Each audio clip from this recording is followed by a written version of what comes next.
Вітаю, мае сябры! Сёння падаўжаем чытанне казачнай гісторыі пра блакітную ружу і скарб волаткі. Мінулы раз мы прачыталі пра тое, што дзяўчынка змагла зняць цяжкае ланцуг з шыі волаткі, і волатка паабяцала дзяўчыне ўзяць усё, што заўгодна з яе багаццяў. А вось што адказала ей маленькая дзяўчынка блакітная ружа. «Наўрад ці вы зможаце даць мне тое, што я хачу», – сказала блакітная ружа. «Таму проста адпусціце мяне. Я і так удзячна лёсу за тое, што засталася жывая». «Але ўсё ж такі чаго ты хочаш?» – не адступала волатка. «Я заўсёды марыла быць звычайнай дзяўчынай, а не гномам-недаросткам, але, відаць, ужо нічога не зробіш». Велізарная жанчына зарагатала так, што аж закалаціўся густы лес.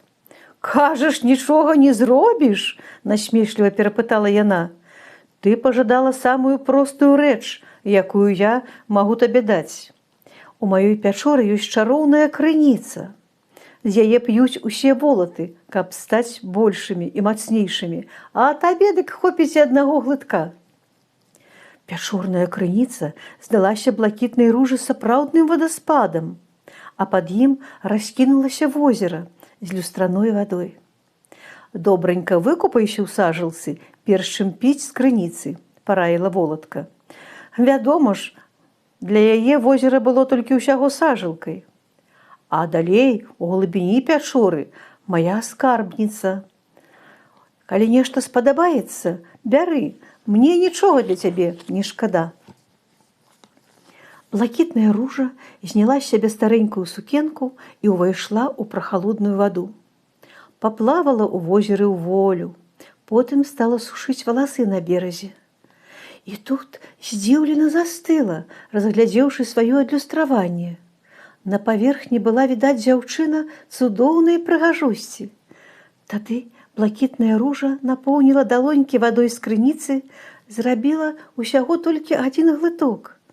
Ёй зусім не хацелася ператварацца ў волатку. І раптам адчула, як яна расце і выцягваецца. Сукенка стала ёй кароткай, а драўляныя чаравікі не налезлі на ногі. Дзяўчыне ад радасці захацелася ў той жа момант бегчы ў свой родны гарадок, каб паказацца гаспадару і суседзям. Але потым яе ўсё-такі ахапіла цікаўнасць, што ж там у скарбніцы волаткі. Яна пайшла ў глыб пячоры і пры святле паходняў убачыла счарнелыя ад часу куфры з залатымі манетамі і фамільнымі пярсцёнкамі. Цьмяныя кароны і дыадэмы пакрыліся павуціннем. Мячы з дарагімі дзяржаннямі ніхто даўно не чысціў. «Каму яны належалі?» – падумала блакітная ружа. Гэтыя рэчы навявалі тугу, дзяўчыне не хацелася нічога браць адгэтуль. Але яркая пляма ў куце прыцягнула яе ўвагу. На адным з куфраў стаяў гаршок з ружай, у пялёстках якой нібы пасялілася неба. «Вось яна, тая самая кветка!» – узрадавалася дзяўчына. «Яе шукаў госць майго гаспадара. Выдатна! Цяпер я змагу дапамагчы беднаму хлопцу». А волатка вельмі здзівілася, даведаўшы, што з усіх скарбаў яе маленькая выратавальніца выбрала менавіта блакітную ружу. Што за карысць з такой дзіўнай кветкі? Яна распусцілася ў пячоры і, напэўна, пасінела тут ад холаду. Без святла. Звычайныя ружы куды прыгажэйшыя. А зрэшты, раз яна табе патрэбна, то забірай. Толькі я ўсё роўна не адпушчу цябе без кашалька з золатам і без добрага адзення, багатага адзення». З аднаго са сваіх куфраў жанчына выцягнула дзявочую сукенку серабрыстай парчы, якую не сорамна было б апрануць і прынцэсе. Блакітная ружа надзела яе замест старой, але ад упрыгожванню адмовілася, узяла толькі трохі грошы на дарогу. Волатка вынесла дзяўчыну з лесу і доўга махала ёй услед. Рамізнік прывёз блакітную ружу акурат да дому яе гаспадара. Гаспадар не пазнаў сваю маленькую служанку. Ён вырашыў, што да яго завітала нейкая знатная дама, прыгожая, высокая, у багатым адзенні. А дзяўчына загаварыла з ім і паказала сваю старую сукенку, расшытую ружамі. «Цяпер, ружачка, табе трэба шукаць іншы дом», – з уздыхам сказаў гандляр. «Нягожа такой прыгожай дзяўчыне заставацца ў служанках». «Няправда», – запярэчыла блакітная ружа. «Я змянілася толькі знешне і не збіраюся падрабляцца пад каралеву. Да таго ж, як вы будзеце жыць без маіх страў». Яна пашыла сабе новую простую сукенку, а падарунак волаткі прыхавала для асаблівага выпадку. Ружу з блакітнымі пялёсткамі дзяўчына паставіла на падваконне у пакоі чакаць свайго часу. Хлопец, для якога яна здабыла гэту кветку, яшчэ не вярнуўся ў сваю вёску, і ніхто ж не ведаў, дзе ж яго шукаць. Блакітная ружа прыслужвала гаспадару так жа старанна, як і раней, але ўжо не чула кпінаў з боку суседзяў. Наадварот, дом гандляра цяпер пільнавалі залётнікі, а сама дзяўчына атрымлівала запрашэнні то на шпацыры, то на танцы. Але служанка не надта давярала тым, хто зусім нядаўна здзекаваўся з яе росту, і не спяшалася адмаўляцца ад ранейшага жыцця. Урэшце, малады чалавек, прыяцель гандляра, вярнуўся ў родныя мясціны. За час падарожжу ён знайшоў не адзін скарб, толькі блакітную ружу так і не прыдбаў. Ён пабудаваў сабе добры каменны дом, але пераборлівая прыгажуня ўсё яшчэ не згаджалася стаць яго жонкай. Тады хлопец вырашыў зладзіць для ўсіх святочны баль, каб хоць патанчыць са сваёй каханай. Пра гэты вечар даведалася і блакітная ружа. Яна вырашыла, што лепшага моманту для падарунка гэтаму хлопцу не будзе. Дзяўчына надзела сукенку, якая дасталася ёй ад волаткі, схавала ружу пад папяровым каўпаком і папрасіла гаспадара адвесці яе ў тую вёсачку.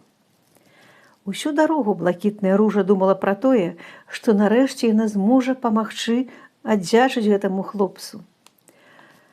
І хай то яе ў вочы не бачыў, усё роўна, калі б ён не прыйшоў да гандляра яе гаспадара, не апынулася б дзяўчына ў густым лесе і не стала б такой, як зараз. Як толькі блакітная ружа ступіла на парог каменнага дома, усе госці пачціва расступіліся перад ёй. Яны вырашылі, што перад імі прынцэса або фея. Дзяўчына падышла да гаспадара дома і працягнула яму кветку. Але той нават не паглядзеў на скарб, які шукаў шмат гадоў. Блакітная ружа не паспела нічога сказаць, а хлопец адразу запрасіў яе на танец. Пара танчыла ўвесь вечар, а пра пераборлівую нявесту ўсе забыліся. Схапілася яна ды позна. Яе жаніх, здаецца, закахаўся ў незнаёмку з ружай. Занадта доўга прадзіралася прыгажуня да хлопца, чакаючы большага і большага, вось, напрыканцы і страціла яго. Неўзабаве хлопец прапанаваў блакітнай ружы руку і сэрца. Вяселле не давялося чакаць доўга, таму што гэтая дзяўчына не стала падрабаваць ад яго подзвігаў і цудаў. Маладыя зажылі шчасліва ў новым доме, а кветку волаткі пасадзілі ў садзе ля самага вакна, каб любавацца кожны дзень блакітнай ружай. А пераборлівая нявеста пайшла наймацца служанкай да старога гандляра. Яна вырашыла, што гэты чалавек чараўнік, калі ў яго доме маленькая незграбная блакітная ружа ператварылася ў прынцэсу і ў прыгожую дзяўчыну. У надзеі стаць яшчэ больш прыўкрасней і атрымаць вялікія багацці, яна гатуе ежу, мые посуд і прыбірае смецце і да гэтага часу. Вось такая і павучальная, і прыгожая, і рамантычная казачка. Хачу сказаць, што ў гэтым зборніку «Надзея Ясмінска» ёсць яшчэ казкі, таксама прысвечаныя ружам. Якім жа ружам? Пунцовая ружа і сад вядзьмаркі, жоўтая ружа і лясная чарадзейка, белая ружа і чорны рыцар, кармінавая ружа і кароль эльфаў, залатая ружа і чароўны калодзеж, чорная ружа і вандроўная музыка. Вось такія таямнічыя назвы гэтых казак. Я спадзяюся, сябры, што, паслухаўшы сёння мой аповед пра блакітную ружу, у вас будзе такое жаданне знайсці гэту кнігу ў бібліятэках або ў кнігарнях, хаця ў кнігарнях яе ўжо зараз няма, толькі дзе-небудзь знайсці, можа, на якім куфары, там, дзе людзі прадаюць свае кнігі. Я дзякую вам за ўвагу. Спадзяюся, што казка вам спадабалася, і вы на працягу лета абавязкова прачытаеце іншыя творы Надзеі Ясмінска. А я з вамі развітваюся і да новых сустрэч на маім канале «Казкі на канапе». Дзякую вам за ўвагу.